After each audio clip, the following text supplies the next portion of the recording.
नमस्कार। कई दिनों से लोग यही सोच रहे हैं कि कोरोना वायरस का पीक कब आएगा और कितने सारे केसेस शायद भारत में हो सकते हैं। जुलाई के एंड तक, अगस्त तक कितने केसेस होंगे भारत में। और आज दिल्ली के deputy chief minister Manish Sisodia सामने आए और उन्होंने कुछ आंकड़े देश के सामने रखे जो काफी डरावने आंकड़े शायद कहा जा सकता है। उन्होंने कहा कि जुलाई के एंड तक दिल्ली में ही करीब 5.5 लाख कोरोना वायरस केसेस हो सकते हैं और उन्होंने कहा कि दिल्ली में शायद 80,000 अस्पताल पलंगों की जरूरत पड़ेगी। अब हो सकता है कि मनीष सिसोदिया ये सब कुछ गुस्से में भी कह रहे हैं क्योंकि दिल्ली सरकार और लेफ्टिनेंट गवर्नर के बीच में लड़ाई चल रही है कि दिल्ली के अस्पतालों को अन्य राज्यों के नागरिकों के लिए खोला जाना चाहिए कि नहीं। पर ये जो आंकड़े हैं ये चौंकाने वाले आंकड़े हैं। 5.5 लाख केसेस दिल्ली में। आपको याद रखना चाहिए कि अभी पूरी दुनिया में सिर्फ 2 देश हैं जहां 5.5 लाख केस हैं, अमेरिका और ब्राजील। और ऐसा कोई और देश नहीं है जहां 5.5 लाख केस हैं। और मनीष सिसोदिया कह रहे हैं कि दिल्ली में ही 5.5 लाख केस होंगे और वो भी सिर्फ 50 दिन के अंदर। हम लोग नंबर को देख रहे थे, अगर आप फोरकास्टिंग करेंगे तो ये कैसे हो, ये आंकड़े कैसे आ सकते हैं। इसका यही मतलब होगा कि दिल्ली में 5-5.5% हर दिन की रफ्तार से केसेस बढ़ते चले जाएं, कोई सुधार नहीं हो, कोई कर्व में फ्लैटनिंग नहीं हो, तभी 5.5 लाख केस दिल्ली में होते हैं। और अगर ऐसा ही फोरकास्ट आप पूरे देश के लिए करें तो उस समय तक करीब 3 मिलियन केसेस होंगे भारत में। अगर जो मनीष सिसोदिया कह रहे हैं दिल्ली में होने वाला है, अगर बाकी देश में भी ऐसे ही हो तो फिर 30 लाख से ज्यादा केसेस भारत में हो सकते हैं। चलिए, ये तो बाद में ही पता चलेगा कि यही स्थिति हमारे सामने आती है या नहीं आती है।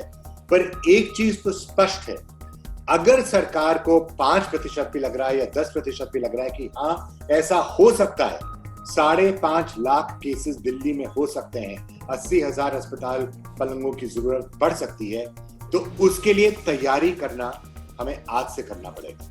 क्योंकि 80,000 अस्पताल पलंग दिल्ली में तो है नहीं, तो हमें स्टेडियम्स में पलंग लगाने पड़ेंगे, ऑक्सीजन सिलेंडर्स का प्रबंध करना पड़ेगा, इमरजेंसी आईसीयूज के बारे में सोचना पड़ेगा, होटल्स के बारे में सोचना पड़ेगा कि कितने होटल्स को लेकर वहां हम लोगों को रख सकते हैं।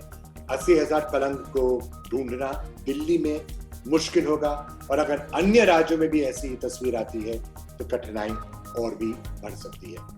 अब उम्मीद तो हम यही कर सकते हैं कि ऐसी डरावनी स्थिति नहीं आती है, पर तैयार रहना अनिवार्य है। चलिए देखते हैं आज की मुख्य सुर्खियां। दिल्ली के डिप्टी सीएम मनीष सिसोदिया ने दावा किया है कि दिल्ली में 31 जुलाई तक 5.5 लाख कोरोना केस हो सकते हैं। मनीष सिसोदिया के मुताबिक एलजी के फैसले से दिल्ली वालों के सामने संकट खड़ा हो गया है। जिस रफ्तार से संक्रमण बढ़ रहा है उससे लगता है कि 30 जून तक 15,000 बेड की जरूरत होगी और 31 जुलाई तक 80,000 बेड की जरूरत होगी। सिसोदिया ने ये बातें मंगलवार को उपराज्यपाल अनिल बैजल की अगुवाई में हुई डिजास्टर मैनेजमेंट की बैठक में कही। इस दौरान स्वास्थ्य मंत्री सत्येंद्र जैन भी बैठक में मौजूद रहे। दरअसल कोरोना महामारी दिल्ली में बेकाबू रफ्तार से बढ़ रही है। आलम यह है कि पॉजिटिविटी रेट 27% तक पहुंच गया है। 31 जुलाई तक करीब 5.5 लाख केस पहुंच जाएंगे दिल्ली में और उसके लिए करीब 80,000 बेड्स की आवश्यकता होगी। देश में कोरोना के बढ़ते मामलों के बीच अब राजधानी दिल्ली डराने लगी है। यहाँ कम्युनिटी स्प्रेड का खतरा मंडराने लगा है। ऐसा इसलिए है क्योंकि यहाँ पॉजिटिविटी रेट 27% पहुँच गया है, जो देश के कई राज्यों से ज्यादा है। पॉजिटिविटी रेट से यहाँ मतलब प्रति 100 केसों पर जितने केस संक्रमित मिले उससे है। जाहिर है दावों के विपरीत दिल्ली की स्थिति चिंताजनक है। दिल्ली में कोरोना मरीजों की संख्या 30,000 के करीब पहुंची।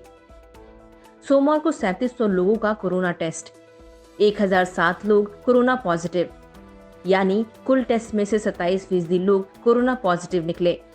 दिल्ली में कोरोना हॉटस्पॉट्स की संख्या बढ़कर 183 हो गई है। रविवार तक दिल्ली में हॉटस्पॉट इलाकों की संख्या 169 थी।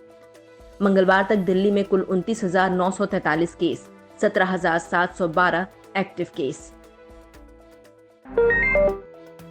खांसी और बुखार की शिकायत के बाद सेल्फ क्वारंटीन दिल्ली के सीएम अरविंद केजरीवाल का कोरोना टेस्ट हो गया है। जिसकी रिपोर्ट आज शाम तक ही आने की बात कही जा रही है। दरअसल मुख्यमंत्री की तबीयत रविवार शाम को खराब हो गई थी, जिसके बाद केजरीवाल ने अपनी सारी मीटिंग कैंसिल कर दी थी और खुद को आइसोलेट कर लिया था। केजरीवाल की तबीयत को लेकर जैसे ही खबरें आईं, उसके बाद उनके स्वास्थ्य को लेकर कई नेताओं ने चिंता व्यक्त की है। दिल्ली में बीजेपी के नए अध्यक्ष आदेश गुप्ता और पुराने दोस्त कुमार विश्वास ने केजरीवाल के जल्द स्वस्थ होने की कामना की है। जब से दिल्ली के डिप्टी सीएम मनीष सिसोदिया ने यह बयान दिया है कि जुलाई अंत तक अकेले दिल्ली में कोरोना के 5.5 लाख केस हो सकते हैं, तब से आम लोगों के बीच चिंता बढ़ गई है। दुनिया में फिलहाल 2 ही ऐसे देश, एक अमेरिका और दूसरा ब्राजील है, जहां 5.5 लाख से ज्यादा केस हैं। लेकिन अब अगर अकेले दिल्ली आंकड़ा यहां तक पहुंचा तो आप देश की स्थिति को सोचकर सिहर सकते हैं।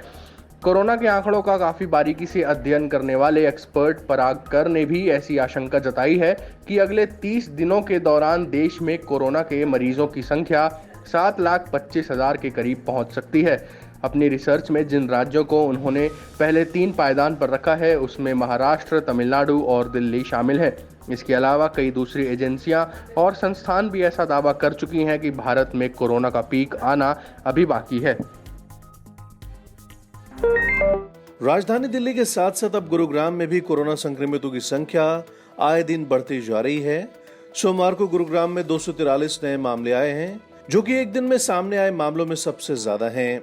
अब यहाँ कुल संक्रमितों की संख्या 2165 हो गई है, जबकि एक्टिव केस 1580 हैं। वहीं पिछले 24 घंटे में 2 मरीजों की मौत भी हुई है। गुरुग्राम में मरने वालों का आंकड़ा बढ़कर 9 हो गया है। कोरोना से रिकवर होने वालों की कुल संख्या अब 579 हो गई है। गौरतलब है कि अनलॉक 1 के 8 दिनों में गुरुग्राम में कुल 1391 मामले सामने आए हैं। भारत में भर बीतते दिन के साथ कोरोना अपना ही रिकॉर्ड तोड़ रहा है। मंगलवार सुबह आए आंकड़ों के मुताबिक 24 घंटे में 9,987 नए मामले सामने आए हैं और 266 लोगों की जान गई है। एक दिन में ये सबसे बड़ी उछाल है। इसके साथ ही देश में कोरोना वायरस मरीजों की कुल संख्या 2,66,598 हो गई है, जबकि 7,466 लोग कोरोना से जिंदगी की जंग हार गए हैं। दिलचस्प ये है कि अब भारत में एक्टिव केस और ठीक हुए लोगों का आंकड़ा तकरीबन बराबर हो गया है। देश में करीब 1,29,917 एक्टिव केस हैं, जबकि 1,29,214 लोगों ने इस बीमारी को मात दी है।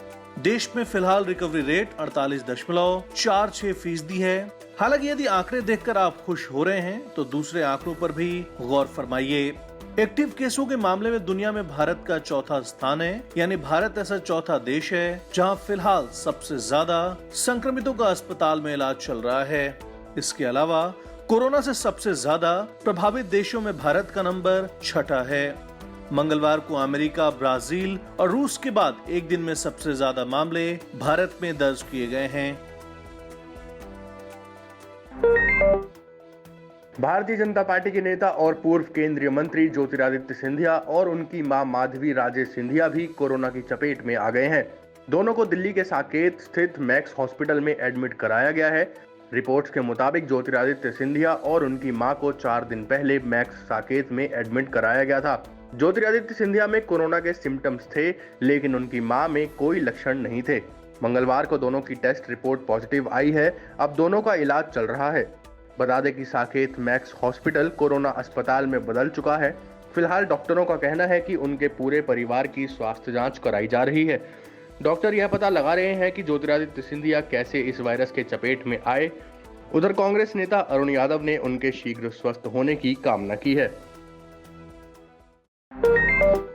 देश में कोरोना वायरस का मामला लगातार तेजी से बढ़ता जा रहा है। इस बीच आईसीएमआर ने एक बड़ा खुलासा किया है। आईसीएमआर की एक रिपोर्ट में कहा गया है कि देश के अलग अलग कंटेनमेंट जोन और हॉटस्पॉट में 1/3 आबादी कोरोना वायरस से संक्रमित हुई हो और बाद में हो सकता है कि ठीक भी हो गई हो। अंग्रेजी अखबार न्यू इंडियन एक्सप्रेस ने अधिकारियों के हवाले से रिपोर्ट के शुरुआती नतीजे छापे हैं। इसके मुताबिक हॉटस्पॉट शहरों की 1/3 आबादी में संक्रमण फैला था। यह मरीज खुद ब खुद रिकवर हो गए। उनके शरीर से एंटीबॉडीज मिली है। सर्वे के मुताबिक रिपोर्ट कैबिनेट सचिव और प्रधानमंत्री कार्यालय से साझा की गई है। कुछ शहरों में कोरोना का ज्यादा ही असर दिखा। आईसीएमआर ने रिस्क जोन में संक्रमण की स्थिति जानने के लिए सर्वे किया था। मुंबई, पुणे, दिल्ली, अहमदाबाद और इंदौर जैसे शहरों में संक्रमण की दर काफी ऊंची। यहाँ देश के अन्य हॉटस्पॉट की तुलना में 100 गुना ज्यादा संक्रमण। 24 जिलों से जुटाए थे 24,000 सैंपल, शरीर में एंटीबॉडी का लगाना था पता। हॉटस्पॉट्स की 1/3 आबादी में मिले एंटीबॉडीज, मतलब इन्फेक्शन के बाद हुए रिकवर।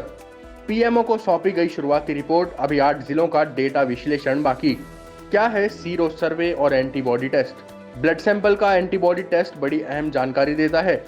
एंटीबॉडीज का पता चलता है जो बताती है कि आप वायरस के शिकार हुए या नहीं। एंटीबॉडीज दरअसल वो प्रोटीन्स हैं जो इन्फेक्शन से लड़ने में मदद करती हैं। कोरोना संकट और लॉकडाउन के बीच अब प्रवासी मजदूरों की घर वापसी को लेकर सुप्रीम कोर्ट ने बड़ा फैसला लिया है। मंगलवार को सुप्रीम कोर्ट ने केंद्र और राज्य सरकार को आदेश दिया है कि 15 दिन के अंदर सभी मजदूरों को उनके घर वापस भेजा जाए। आदेश में कहा गया है कि प्रवासी मजदूरों के लिए 24 घंटे के अंदर अतिरिक्त ट्रेनें उपलब्ध कराई जाए।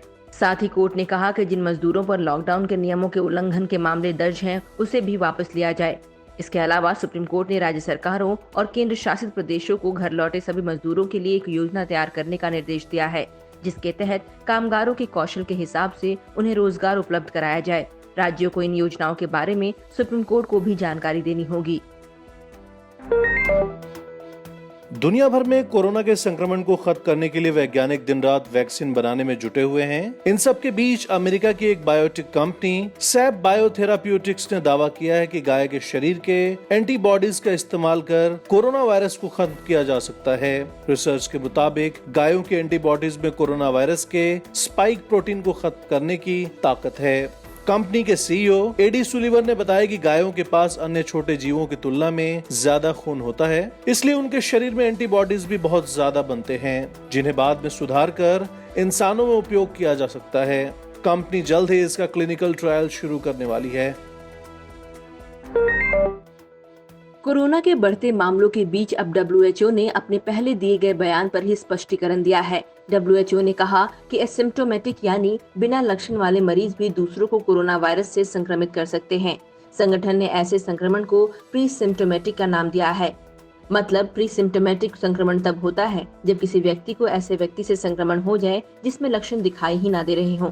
बता दें कि पहले WHO ने ही कहा था कि बिना लक्षण वाले मरीजों से महामारी फैलने का खतरा बहुत ही कम है। कोरोना महामारी को लेकर WHO पहले से ही अमेरिका के निशाने पर है और ऐसे में अपने ही बयान को बदलना WHO पर एक और सवाल खड़ा कर सकता है।